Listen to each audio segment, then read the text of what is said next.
ఇంటర్వ్యూస్కి వీటన్నిటికీ ఒక study material అయిపోయింది. ఎలా సాధ్యపడింది అనేది.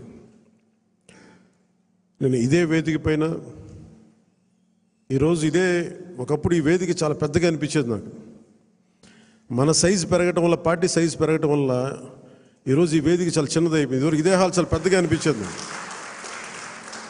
అంటే ఎక్కువ జనం ఉండేవాళ్ళు ఆ రోజున. యాక్చువల్గా కిటకిట్లు ఆడిపోయేది, చాలా పెద్దగా అనిపించింది. కానీ ఈరోజు తక్కువ మంది ఉన్నా కానీ ఇంత చిన్నగా ఉందంటే ఆఫీస్ అనిపించింది.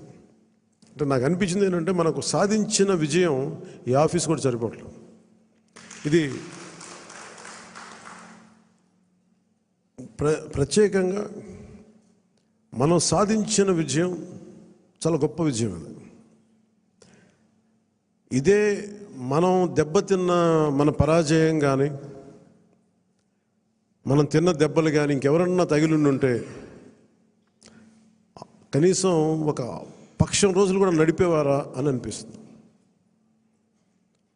మీరు చూశారు, ఒక రాష్ట్రానికి ముఖ్యమంత్రిగా చేసిన వ్యక్తి ఓడిపోగానే అసెంబ్లీలు కూడా లేకుండా వెళ్ళిపోయారు. ఓటమి అంత భయపడుద్ది మనిషిని.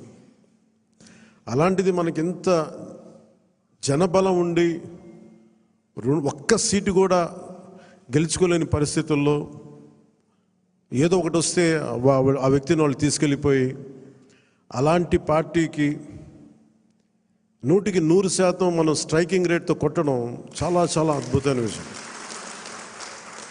21 ఒకలా చూస్తే పెద్ద నెంబర్ కాకపోవచ్చు 175లో, కానీ 175 ఈ రోజున 164 గెలవడానికి మనం తీసుకున్న ఈ 21 ఒక వెన్నెముక అయిపోయింది ఈ కూటమి విజయానికి. ఇది మామూలు విజయం కాదు.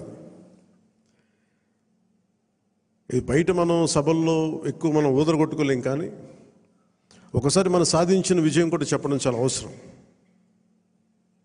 ఇది నా వ్యక్తిగతంగా నేను చాలా సందర్భాలు కొన్ని సినిమాల్లో ఏదైనా చేసినా కానీ, నేను పెద్ద మాట్లాడినా కానీ, ఇది ప్రజలకు సంబంధించిన విజయం కాబట్టి ఒక మార్పు కోరుకుంటే కోట్లాది మంది ప్రజల రోడ్ల మీదకి వస్తారు.